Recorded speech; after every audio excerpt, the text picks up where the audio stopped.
Hello বন্ধুরা, আজকে আবার একটা চট জলদি আর ইলিশ মাছের যদি সঠিক রেসিপি তোমরা মানে কি টেস্টটা পেতে চাও তাহলে এরকম ভাবে রান্না করে দেখো। অবশ্যই খুব দারুণ একটা রেসিপি, আর অনেক কিছু জিনিস লাগে না, একদম নর্মাল আর দারুণ ইলিশ মাছের যে অরিজিনাল স্বাদ সেটা যদি তোমরা পেতে চাও তাহলে রেসিপিটা দেখতে থাকো। আমি কড়া গরম করতে বসিয়ে দিয়েছি, এই যে দেখো। আর এই হচ্ছে আমার ইলিশ মাছের পিস, একদম মোটা মোটা ইলিশ মাছের পিস, সুন্দর মোটা মোটা পিস দেখতে পাচ্ছ।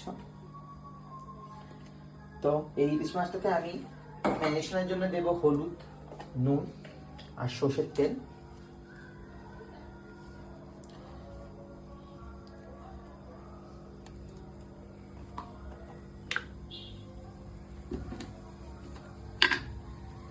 দেব নুন, তেল, এখানে তেল গরম করতে দেব।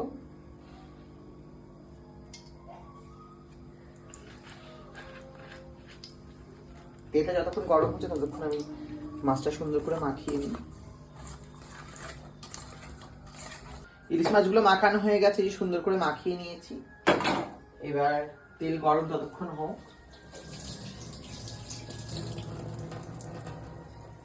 তেলটা গরম হয়ে গিয়েছে, যে দেখছো তেল থেকে ধোঁয়া উঠছে।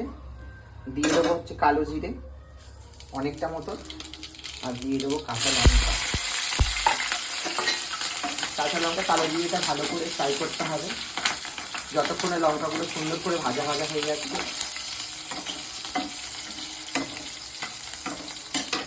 দেবো একটুখানি লঙ্কার গুঁড়ো,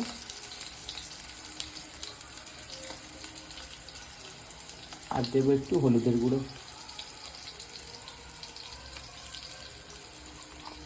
আর দিয়ে দেবো কিছুটা জল। দিচ্ছি জল।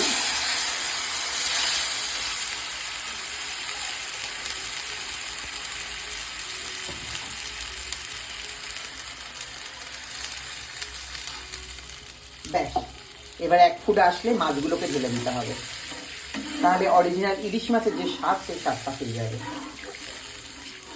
অরিজিনাল ইলিশ মাছের স্বাদ পেতে গেলে এভাবেই রান্না করতে হবে। শুধু 1 ফুট চলে আসুক, তারপরে মাছটা ঢেলে দেবো। নুনটা দেওয়া হয়নি, জলে নুনটা দিয়ে দিচ্ছি। জলটা ফুটে গিয়েছে, ঢেলে দেবো আমি মাছটা।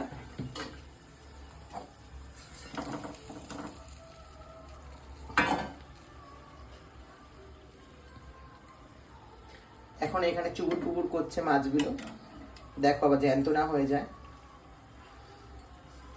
দিয়ে দেবো স্লোতে, ভালো করে